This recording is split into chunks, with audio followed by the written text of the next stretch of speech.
Dans un environnement continental aux défis pléthoriques et caractérisé par l'expansion du terrorisme international et l'émergence de nouvelles zones de tension, l'Afrique cherche sa voie et le Togo soutient les efforts de paix en Afrique. Le terrorisme et l'instabilité en Afrique est un problème de sécurité internationale et ils doivent être traités comme tels par les Nations unies.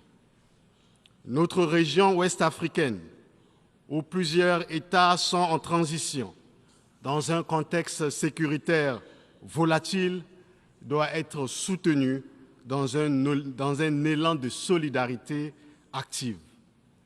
Nous devons investir plus dans la paix que nous n'investissons dans la guerre. Si les protagonistes des différents conflits dans le monde nous écoutent, je voudrais leur dire que la guerre est une négation de la dignité de la personne humaine.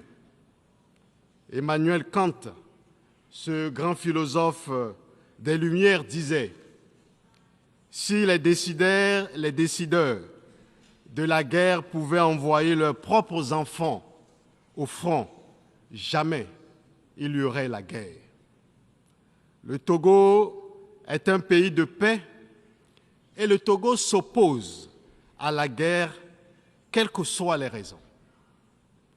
Depuis notre indépendance, le 27 avril 1960, jamais le Togo a fait la guerre à ses voisins.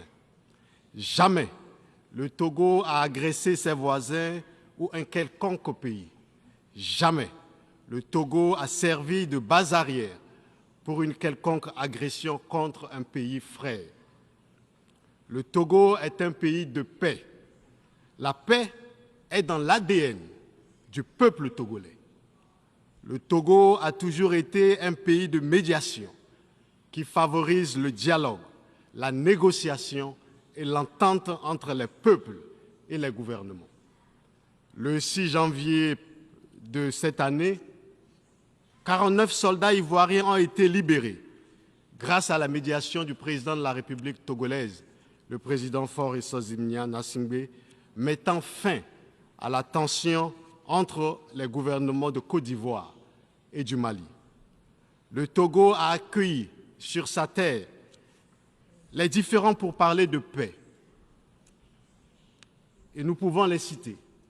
Nous avions le Tchad dans les années 1982, la Sierra Leone en 1991, le Libéria en guerre en 1991, la Côte d'Ivoire dans les années 2000, etc., etc.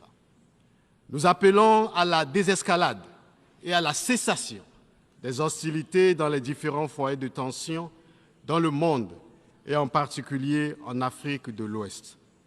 L'Afrique a trop souffert de la guerre et un minimum de sens de responsabilité doit nous convaincre à investir dans la prévention et la résolution pacifique des conflits.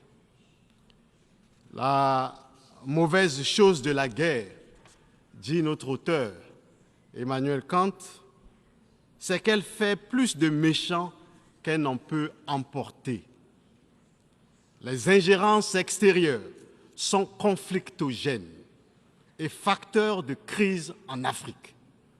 Elles complexifient généralement la recherche de solutions à nos crises et fragilisent les initiatives des solutions africaines aux crises africaines.